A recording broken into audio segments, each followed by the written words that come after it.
The health department says it is expecting another batch of MPox vaccines next week. The first, consisting of 10 doses, arrived this week. Now, the number of confirmed cases is now at 13, with 7 infections recorded in KZN, while Gauteng accounts for 5 and the Western Cape has 1 case. 2 people have so far died from this disease. For more on this, we are joined by the Acting Chief Director of Sedibeng Health District, that's Sonwabo Lindani. Good day, Mr. Lindani. A pleasure to have you on the program this afternoon. Firstly, can you start by providing us with an update on the current MPox situation, specifically in Gauteng, and how it compares to other regions in South Africa? Good afternoon, Robert Landlady. Thank you so much for the opportunity. Indeed, we have fewer cases. I think we have about 5 in the province at this point that are confirmed by NICD, which is the National Institute for Communicable Diseases. It's a matter of concern, Landla, and as a result, we have kickstarted our health promotion services, which are always in the streets, educating our communities. So we've embedded and factored in education about the MPox to our communities. So all our health promoters are actually engaged on this. As a person who's based in Sedibeng, I know that we have a plan on a day-to-day basis as to which areas are we covering. We're using different methods of ensuring that we conscientize our communities to be careful and to be safe when they are around people that are alleged to have MPox.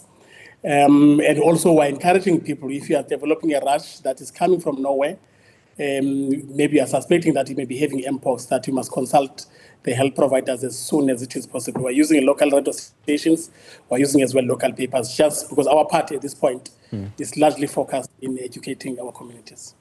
So as mentioned in my intro, South Africa has recently received its first shipment of the MPox vaccine. How significant is this development in the fight against this virus? And what are the next steps in the vaccination rollout? That's very powerful. It's a very good step. South Africa is always leading when it comes to protecting the citizen. On the health outbreaks, as we're coming from COVID-1, we have seen how we're leading in terms of ensuring that the society, the community are protected, particularly in terms of the vaccines. But in terms of the rollout, I think we'll be led by national at this point. So we'll wait then for the guidance from the principal. Going back to your initial remarks, what specific preventative measures should the public in Gauteng adopt to help control the spread of MPox? And how effective have these measures been so far from what you've observed? So far, these measures have been very effective. The measures, in fact, what we normally were educating, the messaging that we're taking it out to the communities is to ensure that we remain applying the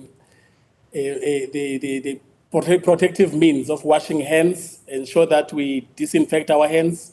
When you are coming close to a person who's supposed to be a suspect or so, you need to be careful and actually maintain a distance, because MPox passes from one person to another through contact, skin-to-skin contact. So those are the things that we are actually conscientizing our people to be careful about. But more largely, we're focused on people that are developing rash from nowhere, because it normally starts maybe from the hands, in the face, and in the body. Sometimes it's painful, sometimes it's just itchy.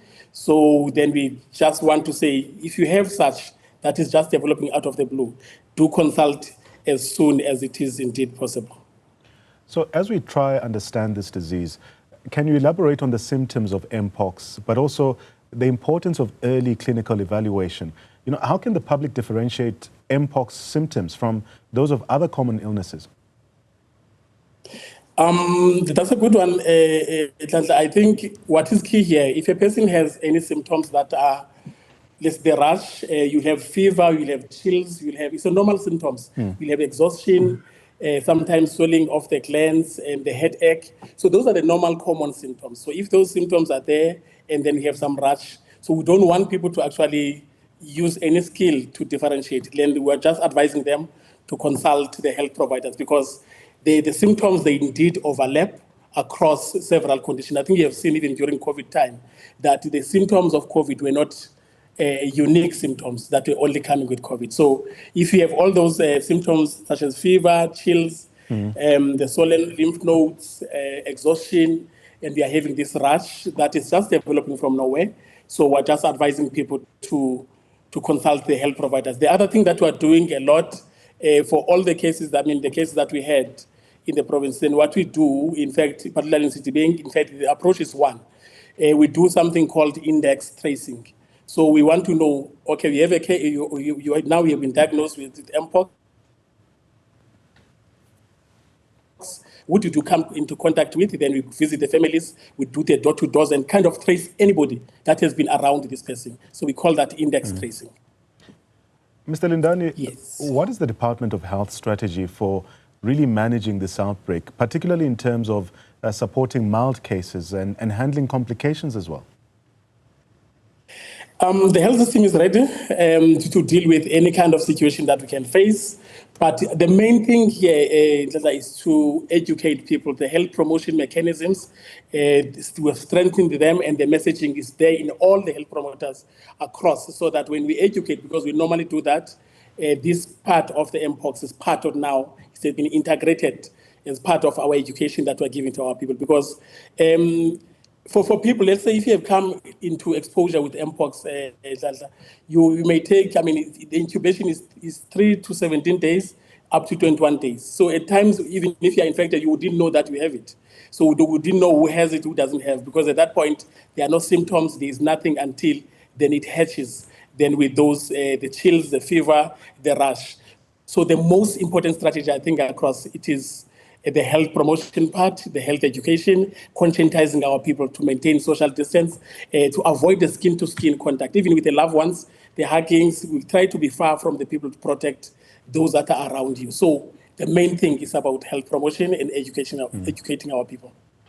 So you've emphasized hand hygiene as a key preventative measure, but can you explain why this is so crucial and how it actually helps in preventing the transmission of MPox?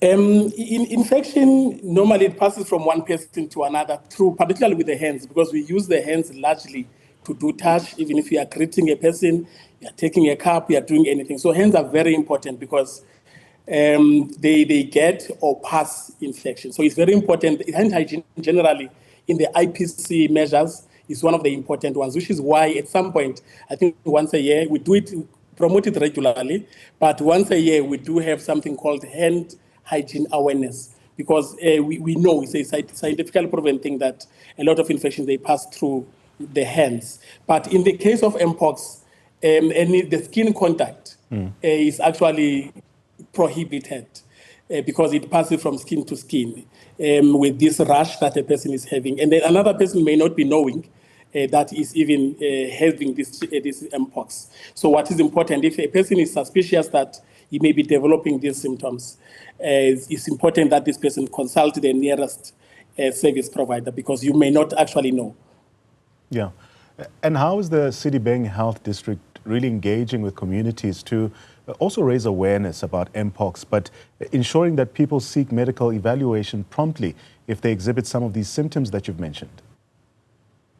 We have a very strong health promotion team that is always out educating our people on all the common outbreaks that we normally have, like measles, etc. So we have strengthened that messaging, because these campaigns, they happen on a daily basis. Integrated in them then is the MPox education. We have been talking to the local radio stations, using the local prints, and having also flyers around in the malls, in all the areas that are commonly having the number of people. We've been having visiting the stadiums, visiting the schools when they were still opened.